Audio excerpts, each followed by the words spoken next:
pour l'instant discuter des 2 prochaines années. Donc de restabiliser le club et puis de construire un effectif pour ne plus être en danger et puis à terme essayer d'être ambitieux. Mais on a besoin, je pense, de calme, de repartir avec des bases solides, de remettre des actifs joueurs dans le club. Maintenant, il a des grosses structures avec d'autres moyens que ceux du Nîmes Olympique, même si on n'est pas non plus le parent pauvre. Mais voilà, il y a des équipes qui me paraissent bien armées, dans la continuité. Et donc, ça serait très présomptueux de dire que nous allons monter tout de suite. Le maintien tranquille, c'est pas très ambitieux, c'est pas comme ça qu'on va attirer les foules, hein. On est bien d'accord. Non, l'objectif c'est d'appréhender ce championnat que tout compte fait la plupart des joueurs et du staff ne connaissent pas. Je suis pas non plus extrêmement pressé. Évidemment qu'on aimerait tous avoir la meilleure équipe le plus vite possible, mais ce que j'appelle moi le mercato d'opportunités, il se passe souvent sur le dernier mois. La marque Nîmes Olympique vaut quelque chose, hein. Donc déjà, ça c'est mon premier atout. Après, mon meilleur argument aussi, c'est que les joueurs, ils font comme moi. C'est-à-dire que quand ils sont prêts à signer dans un club, ils appellent les copains.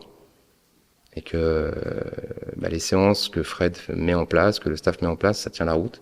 Et que les joueurs apprécient ce qui est mis en place en ce moment au Nîmes Olympique. Sur le professionnalisme des séances, sur tout ce qui est accompagnement terrain. Donc, là-dessus, on tient la route. Le retour que j'ai, c'est qu'on a une bonne image. Fred a une bonne image.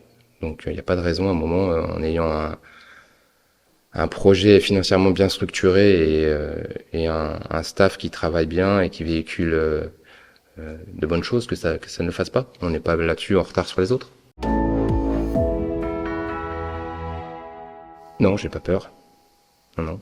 Je pense que le championnat national, et même je dirais jusqu'à la Ligue 2, nous permet d'intégrer des jeunes joueurs bien formés, à fort potentiel, et les mettre très vite à un niveau qui correspond à la demande de ces championnats-là. Je parle de la Ligue 2 et du championnat national. D'expérience, je trouve que ces profils-là sont faciles à entraîner, sont des bons joueurs, parce que la plupart ont été formés dans des clubs professionnels, avec un parcours parfois chaotique ou avec des accidents de parcours.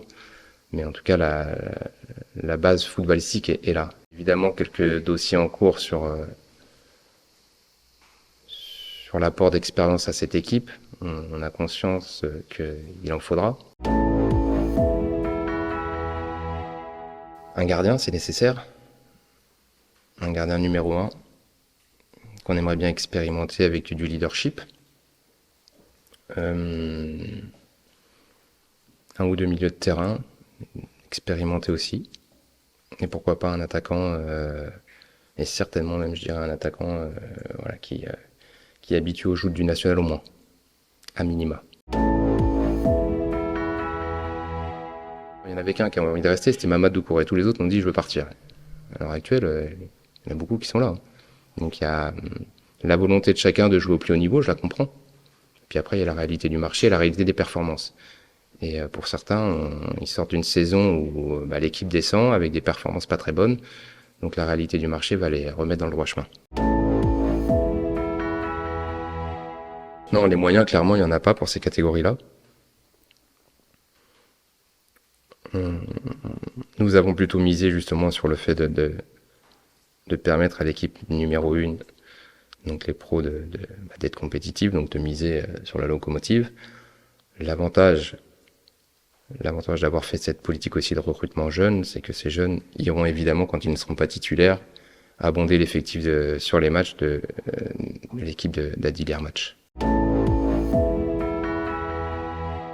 Mon positionnement, la politique de billetterie du club, c'est pas moi. Vous l'avez vous-même dit. Moi, j'interviens sur le sportif. La billetterie, ça me regarde pas.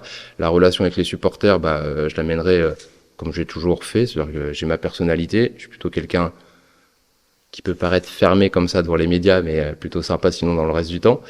Donc non, si les supporters viennent discuter, je suis très open avec eux. Et puis, comme ce qui s'est passé samedi dernier. Et puis quand tout le monde est de bonne volonté, ou tout le monde met un petit peu d'eau dans son vin, bah, vous avez vu que ça a été au départ un peu un peu tendu, puis ça s'est vite très vite calmé parce que bah, je suis là aussi pour les écouter et puis les comprendre surtout.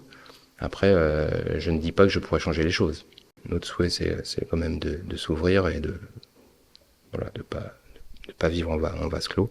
Le niveau ne le mérite pas et on a besoin aussi voilà, de passer quelques moments ensemble.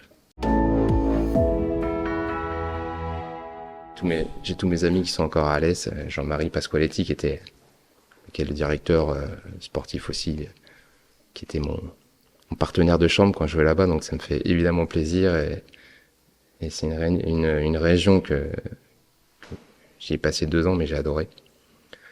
Donc ouais, je suis content d'être là et j'apprécie le moment.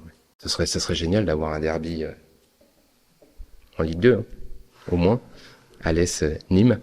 Non, mais de toute façon, plus il y a d'émulation dans une région sur le foot, et plus c'est passionnel, mieux c'est.